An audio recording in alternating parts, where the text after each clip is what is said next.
That's easy tech commands, order people what to do, but that's not leadership. Leadership is not when you actually behind them and pushing them to do something. Is when you're leading something, they need to see things, not a closed door, and understand that you share the same value, that you work most of the time even harder than them. And then they will do what I've seen. They will do everything for you.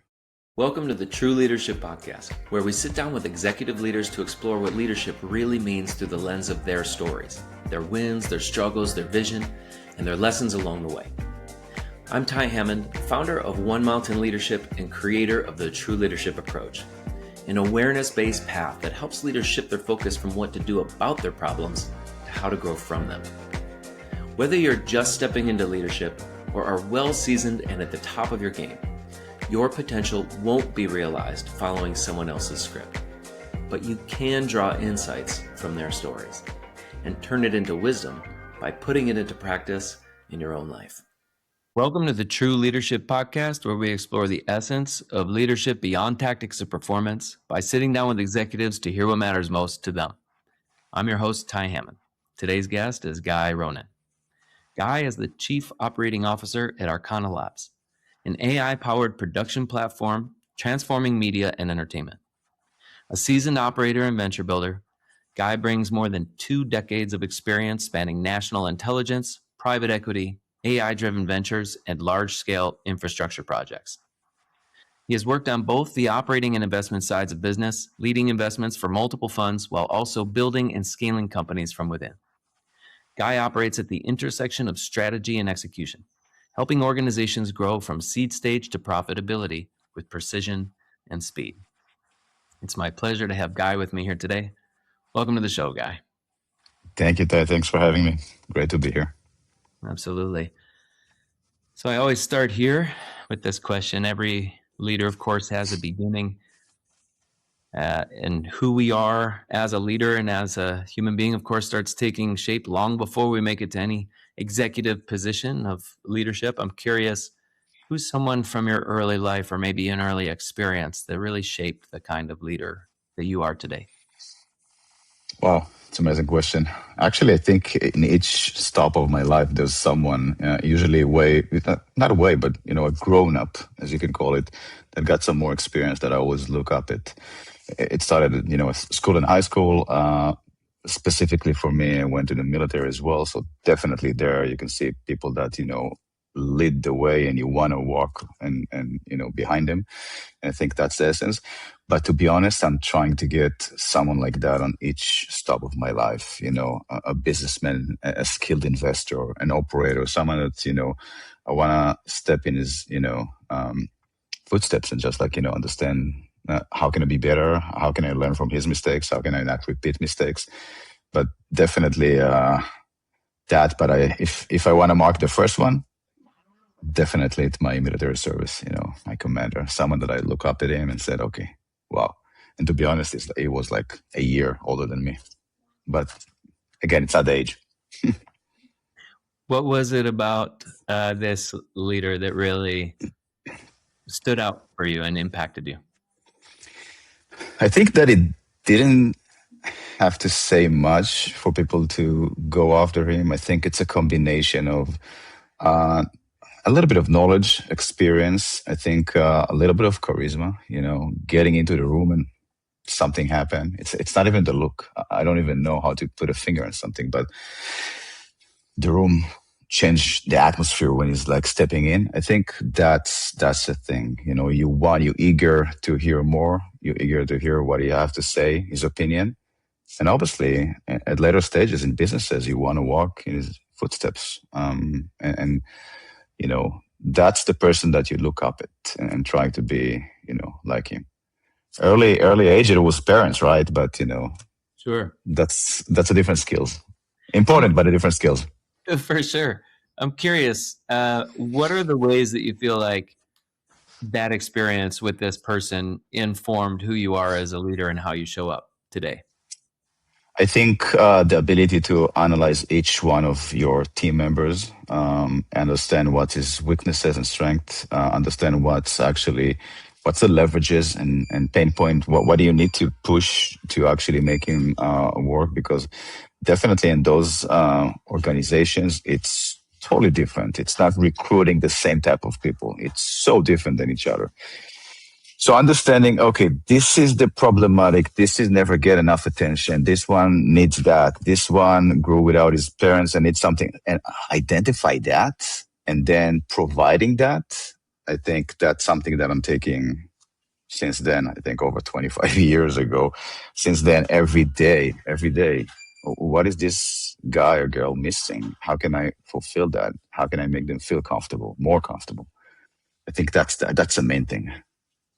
I really hearing that the deep listening and perception and care that really is necessitated in relationships in order to really meet people where they are. Yeah, I think naturally, and see that quite a lot. Leaders and managers tend to think that culture is a soft skill. It's on the side. Let's work on the culture. Let's talk about that an hour a week. That's everything. That's everything. It's that will make or break. That will make your organization or company or whatever successful or not. So, of course, in this podcast, we're exploring the essence of leadership. It's called the True Leadership Podcast. That's going to mean different things to different people. What does true leadership mean to you? What makes a true leader in your eyes? I think someone that can find it, because we discussed that, but adapt. Someone that can listen. Someone that can understand. Don't get me wrong. I'm far away from being 100% there. But someone that can understand. Okay, what am I not saying? What is the other side is saying? What actually is going on, right now, and how can I deal with that? Just being aware. You don't need to be the most skilled operator or manager. You don't need to be the oldest in the room, the smartest in the room, the sharpest in the room. You need to make this band or group or call it whatever, just work together and be successful. I think that's the key, make them work together and make it successful.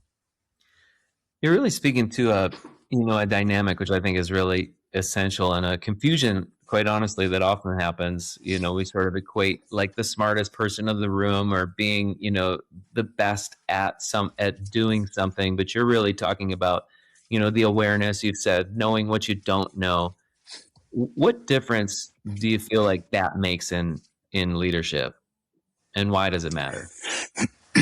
I think it's matter because you can get a better results. It's matter because you can get more out of the people and the company and whatever you manage right now. Put aside, it doesn't have to be a company. It could be anything, right? It could be a unit. It could be a company. It could be the family. The core of the family. How can you make everything move smoother and be more successful? But I think, in an essence, I learned it the hard way several times when I was just started to manage employees, and I was obviously, again, going back, switching between a government or a military aspect into the civilian world. It's a very hard transition, right? And I cannot remember this experience because that's also related to one of my mentors. But one of my employees, I was a kind of a young director, came and said, okay, next week, listen, I need to go every day at 3:00 p.m. because something I need to make sure that I'm finding the right apartment. And what are you asking me? That sounds reasonable. And then someone knocks at my head and said, like, you don't put yourself in the military anymore. They're not obligated to do everything for the sake of saving people of the country. This is a business. And there's way more important things like family, like finding a new apartment, like this employee wanted to. Who are you that you're going to judge him or put him in your own shoes and reflect what you would do in this situation? So you would go and find an apartment in the middle of the night. He wanted to do it like that. That was a reality call for me. That was the time I said, okay, not everyone like me. And who said that I'm even thinking straight? Who said that they need to be like me? You know what? I prefer that they will not be like me. I don't need 20 more or 30 more like me. I think that was a wake-up call just to see the other side. Now, it's a small examples, but sometimes it's way more difficult to understand what the other side is actually experiencing right now. What's going on back home? You don't see that, But I think that's such an important distinction. I feel like the answer that you just gave there could potentially be your answer to this next question that I have here. So I'm curious, because so much of this path of leadership and growth in life are these, marked by these turning points. They can be a moment in time. They can, happen over a longer period of time. But I'm curious if you'll share about a time when you really realized that your current way of leading or living really no longer met the demands of your working life, and you really needed to grow into a new way. I think again at the early stages of moving between different environments that was very clear. But then I saw a different type of a leadership, and a lot of people said, "This is my boss. I don't like that." That's easy to take, command and say, order people what to do, but that's not leadership. Leadership is not when you actually behind them and pushing them to do something. Is when you're leading something, they need to see that you're at the office at the same time, that you're, the standard that you're asking are the same.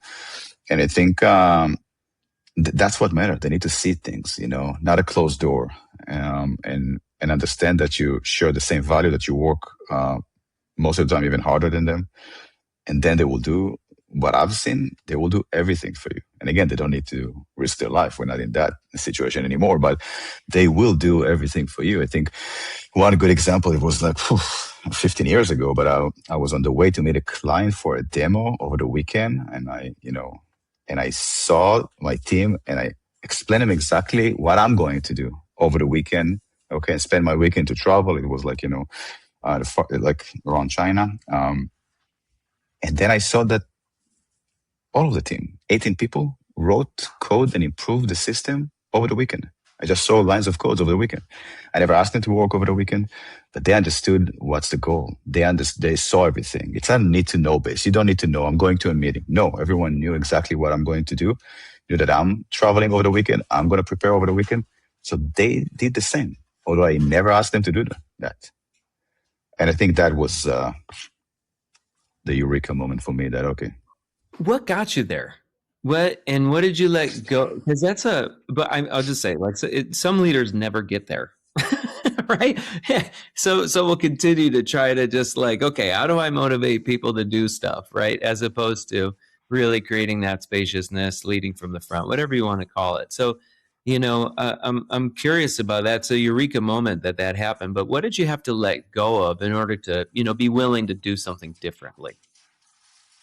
So I think for me, the luckily I jumped immediately into environment of small teams, early stage ventures. I never, like at the beginning of the first, I think 10 years that I managed, I never managed over like 60, 70 people. It's always started from 10, 5, 15 employees. That's a team. If one or two of them are not working, you're in a problem. That's not a 1,500 employees company that you don't feel 100 or 200 employees. That's not the case. When one is sick, we're in a problem. When one is not actually performing, we're in a problem. And I think that the small teams made me understood like, actually, okay, each one of them, this contribution is super important. I think that was the moment that I understood it. And then you're scaling up, and it's a different approach. You didn't ask that, but you're trying to memorize the names, and the names of the wives and the names of the kids, and it's 50 and it's 60. And I was running with notes because that was important for me, but I couldn't. I couldn't remember. That was the point that I felt a little bit of losing control on the personal aspect, but there's a solution for that as well. Yeah. Beautiful. I'm curious, what's your vision, Guy, for your own leadership, your legacy, the impact that you want to have in the years? I think it's sharing the same vision and actually also mission with the companies that I'm touching. Growth all the time. Okay, if you're going backward, there's a problem. Learning all the time, every day. I'm trying to figure out, even if I got days that like got gaps in between meetings, I'm jumping on courses, online things, reading. If I'm not moving forward, being on the movement all the time, I'm feeling that something is missing. Just trying to be better. And I think it's also an aspect of learning from everyone. The last, not couple, but the last 9 or 10 years that I'm starting to be a dad, I'm learning from my kids. Hey, they don't know a lot, but they teach me tons. So I think that's a vision: grow, leveling up. Keep chasing that. It's the same as a venture, but reflecting on yourself. Well, I certainly consider for myself there is no greater leadership immersion course than parenting.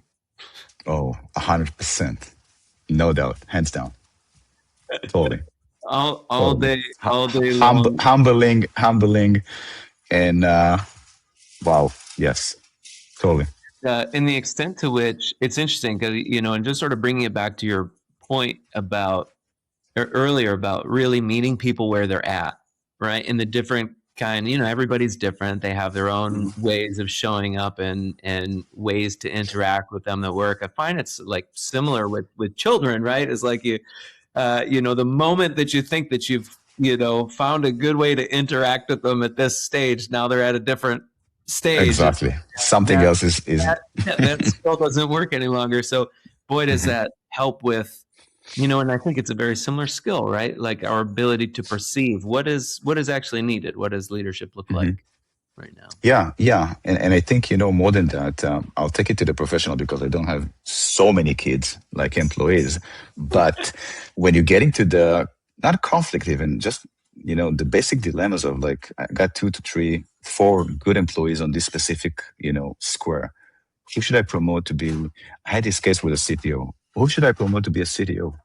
Each one brings something else, and I cannot put 3 of them as a CTOs, right?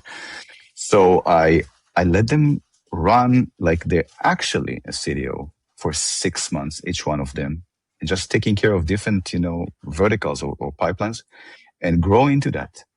And you know what? There were 4. 2 of them along the way naturally said, that's not for me.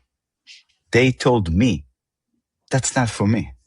Okay, because it's not the tech skills. It's like being there. It's in front of people. It's not my wheelhouse. So naturally, I don't like to say I make my life easier, but naturally 50% dropped. Now you got 2. And you know what? It's easy. It's easy and obvious to everyone, to them and to me and to the other management team to understand who is the right one after 6 months. So without hurting anyone's feeling, without saying, I didn't choose you. Okay, I chose this guy. Naturally, I let this process, leadership is something that you need to take, not just get, right? And I let them go through this process. And I think that's that takes me back to kids that I'm asking them to do different things and sometimes the same thing. And obviously I'm not comparing between them. We're not choosing my favorite one, but it's a similar thing. Let them understand by themselves if they want to do that, if they're good at that, if that's exactly what they, aim to do. So yeah, that's something that I'm adopting a lot. I really love that, and you just said, leadership is something that you take and not just get. It reminds me of one of my favorite quotes around leadership is perhaps the true purpose or function of leadership is to confront another with their own innate power, agency, and choice, and giving people an opportunity to own that, right, and to step to that, because that's actually what leadership is, right? So it's this interesting thing to think about, telling someone to come up into leadership as opposed to someone really stepping into that on their own. I just really love that story. Yeah. And it's a quote that I'm using quite a lot. I think it's Bill Clinton that said that. I'm using that on a different aspect actually right now with Arcana, because we're giving the opportunity to create for everyone, not just Hollywood talents. But this is something that's very smart, and I'm using that a lot. Talent spread equally around the globe. Opportunity not. Okay. And that's very important. We're finding an amazing artists in Oklahoma, in India, in North Carolina that will never get the chance. And due to AI, they can actually, excel and prove that. That's the AI. But it's the same thing with everything. Tons of people got the talent to do different things, but they're just not getting the opportunity. So if you can get that, I think COVID did an amazing thing when we started to work a lot remotely, and suddenly I can choose talents all over the place. I don't need them to be here. And suddenly the teams made interesting progress. I've seen amazing teams. Actually, the best teams that I've seen was when we moved remotely or hybrid, then we actually enjoy everything. This talent from here, this artist from here, this that was amazing. And the skill is to execute that into different things in life. It's amazing. Yeah, right seats, right people on the right places on the bus, and they all want to be there. Yeah. Mm-hmm.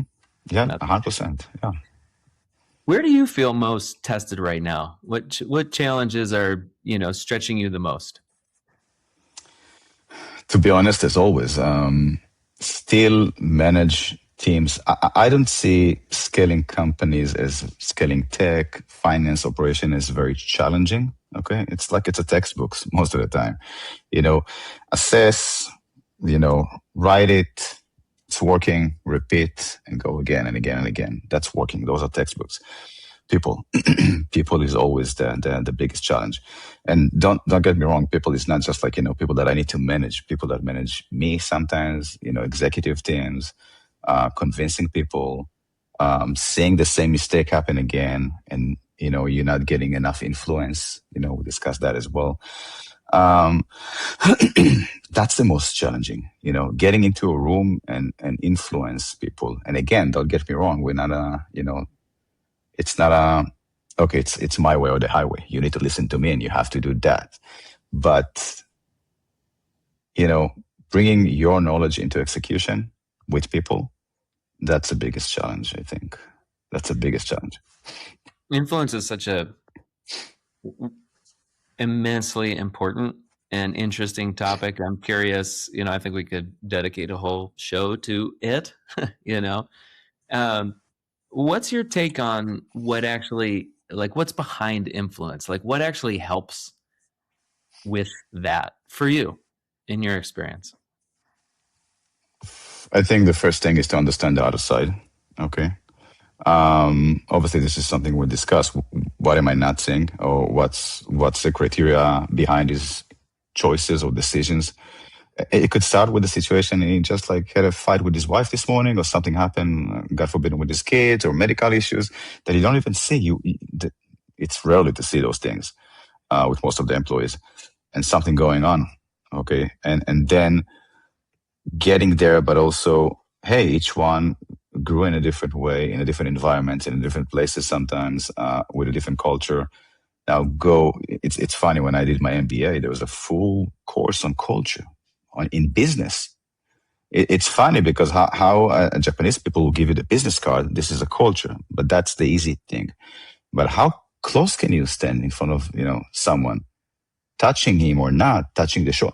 Everything is culture. And I think no matter, even if we grow up at the same town, at the same city, you will see different people, and you need to bridge this gap.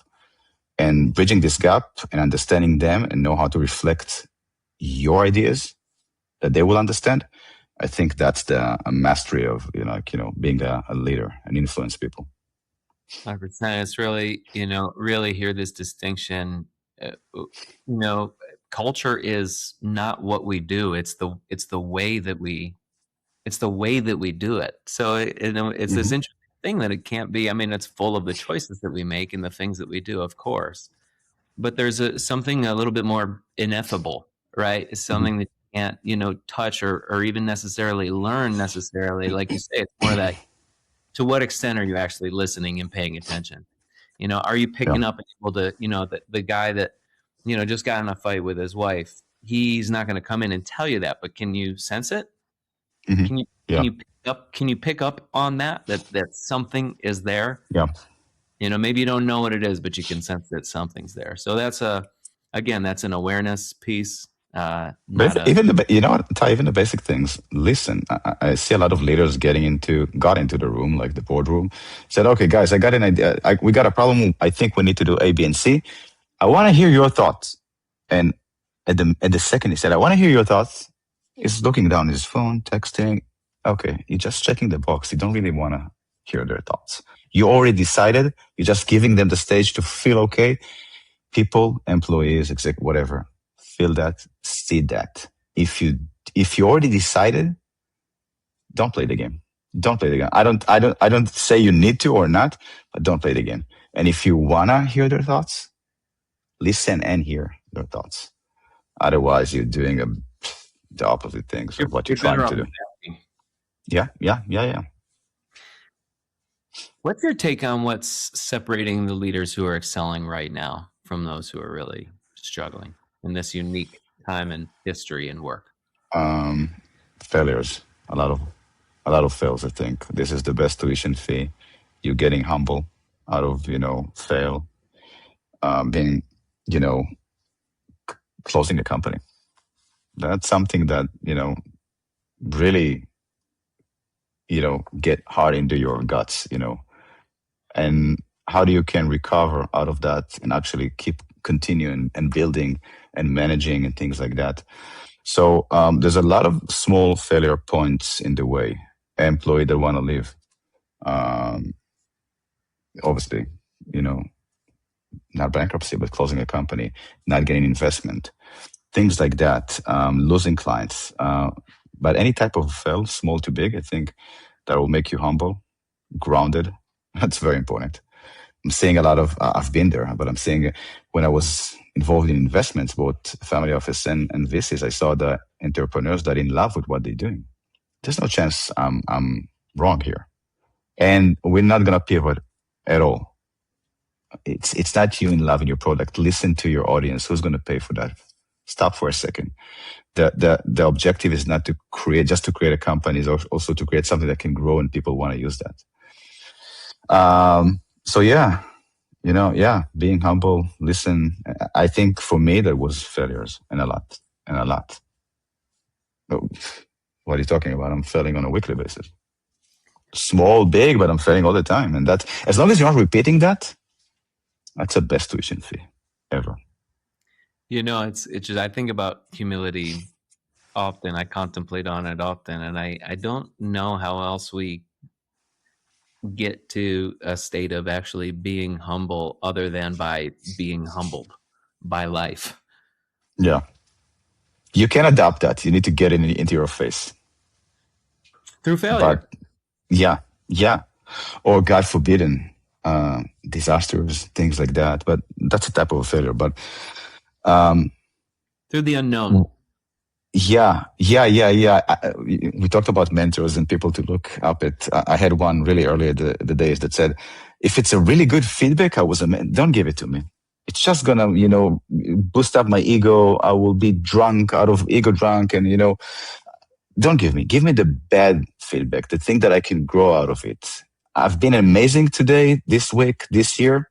Okay, give me a bonus, and you don't need to talk about that.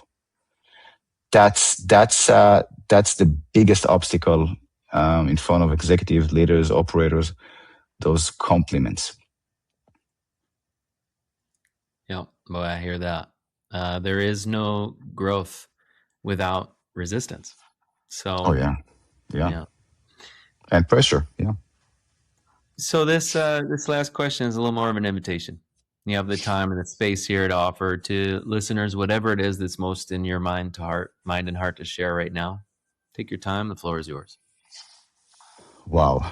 If I need to choose one, well, it's kind of a dependent between the stage in life and what you're trying to do. But I think comfort zone never brought me anywhere. Being like, aligned with everything that someone told me. Hey, but that's how we usually do that. Never brought me anywhere. It's always trying to be the outsider, trying to be, think outside of the box, trying to be bold more than anyone else, and take risks. Get out of your comfort zone. Nothing good happen in the comfort zone. Every time that I choose the not obvious choice, those are the times that have been rewarded. Every time. 100% of the comfort choices that I took never brought me anywhere. Nothing. In family life, in business, in personal growth. Everything that you do, it's easy. It's that's what I like. That's the 9 to 5. That's easy. That's secure. Never brought me anywhere. Now, I'm not just like, it's important for me to emphasize that it's not just, okay, go crazy, go take risks all day long, every day, 24/7. No, it's not just risk. Just get out of your comfort zone. Be bold. say, usually no one talk like that or do that. Do it. Test it. Okay. Worst case scenario, you failed. We just talked about failures. It's the best tuition fee. So it's a win-win situation. Either you gained or you failed. Okay. But you learn a lot and got a lot. So I think that's the only thing I'm kind of my small mission. Now, don't get me wrong. It's not that I'm like, doing that every day with my kids and, going crazy and, free falling from bridges every day. No, I'm not a risk, I'm not addicted to risk, but I'm trying at least once a day and several times a week to get out of my comfort zone.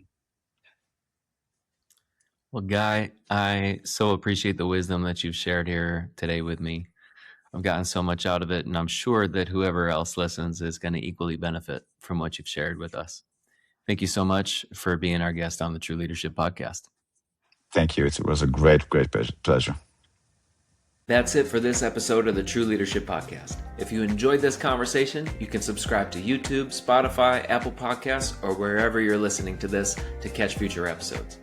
This conversation was brought to you by One Mountain Leadership, where we help leaders grow the capacity, confidence, and presence of true leadership through the True Leadership approach. To learn more about the approach, our offerings, our community, and how we can help you realize your potential in both leadership and in life, visit us at onemountainleadership.com.